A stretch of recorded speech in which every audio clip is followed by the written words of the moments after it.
I'm Suni Williams. I'm up here on the International Space Station. So this is Node 2. This is a really cool module. Of course, most of these modules you'll see they have 4 sides, and they're put together. That way we could sort of work on a flat plane, either a wall, a floor, another wall, or the ceiling. But you know, again, all you have to do is turn yourself and your reference changes. The reason I'm bringing that up is because this is where 4 out of 6 of us sleep. And so people always ask about sleeping in space. Do you lie down? Are you in a bed? Not really, because it doesn't matter. You don't really have the sensation of lying down. You just sit in your sleeping bag. So here's one sleep station right here. I'm going in right now. You can follow me if you want. So I'm inside. It's sort of like a little phone booth, but it's pretty comfy. I've got a sleeping bag right here that we sleep in, so we don't have sort of like a little bit of a cover. We don't fly all over the place. But you know, you can sleep in any orientation. I have it sleeping, feeling like I'm standing up right now, but like you saw, I'm on the floor. But it doesn't matter if I turn over and I sleep upside down. I can't have it. I don't have any sensation in my head that tells me that I'm upside down, so it really doesn't matter. The sleep station is also like a little office. We've got a computer in here. As you can see, we've got a couple little toys. I've got some books. I've got some clothes and other things that make it sort of like home. I'm coming out. And just for reference, that's one sleep station. This one's another. Right here. There's one on the ceiling, if you want to call it. Right here. And then there's a 4th on the other wall over here. So all of us sleep in a little bit of a circle. All right, come on back. There's more to show you.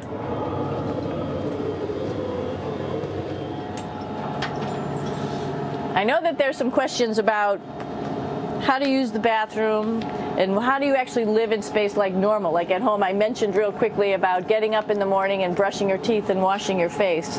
Well, how do you do that? Well, here is the bathroom, essentially. You get up in the morning and we have a little kit, and it has all the essential things that you need, like your toothbrush and toothpaste and brush. See how much better the brush makes my hair look?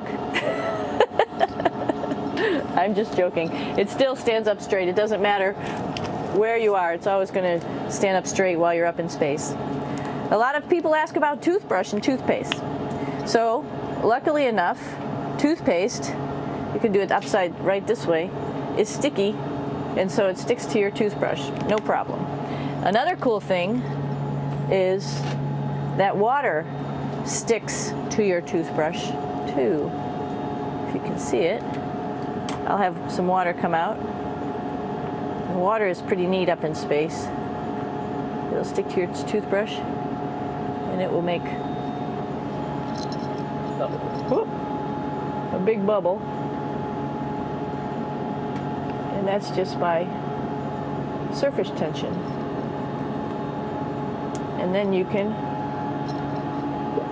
drink it. So a lot of people ask about what do you do with the toothpaste after you brush your teeth.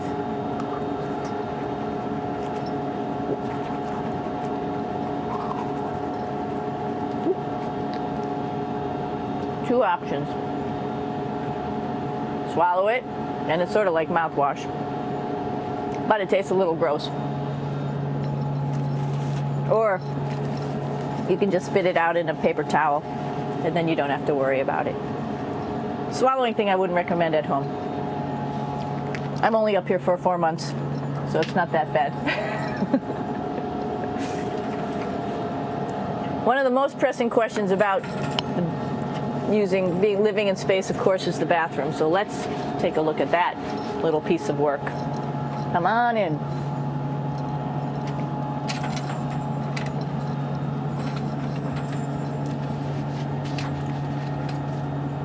Here we are at the throne.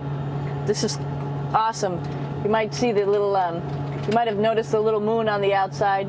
This is our orbital outhouse right here.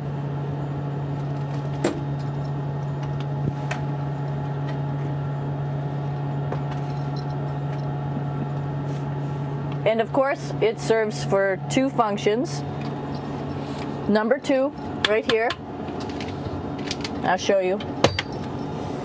But you see it's pretty small, so you have to have pretty good aim, and you'll be ready to make sure things get let go the right direction. And it smells a little bit, so I'm closing it up. And that's of course for number 2. And this guy right here is for number 1. So they're sort of two slightly separate functions, but you can do a little, essentially both, by hanging on right here and doing number 1 and number 2. I might add it's color coded, so you really don't get it mixed up, which is nice. This is yellows for number 1. And also there's a selection of paper. People always ask about toilet paper. What do you do with toilet paper? What kind of toilet paper do you have? We have gloves, just because sometimes it does get messy. We have some Russian wipes, which are a little bit coarse if you like the coarse type of toilet paper. We have some nice tissues, which are nice and soft if you like soft toilet paper. We have Huggies, just for any cleanup. You know, we were all babies once, and this sort of helps. And then if things get really out of control, we have disinfectant wipes, just to make sure we clean up here. Because, you know, just like the water I showed you, the number 1 stuff can sort of go all over the place if you don't aim correctly. And did I mention both of these have a little bit of suction, so they should keep things going in the right direction. But like I said, sometimes things get a little out of control if you are out of control yourself flying around. So we have lots of protective stuff. And of course, you do have your privacy. There's a little door,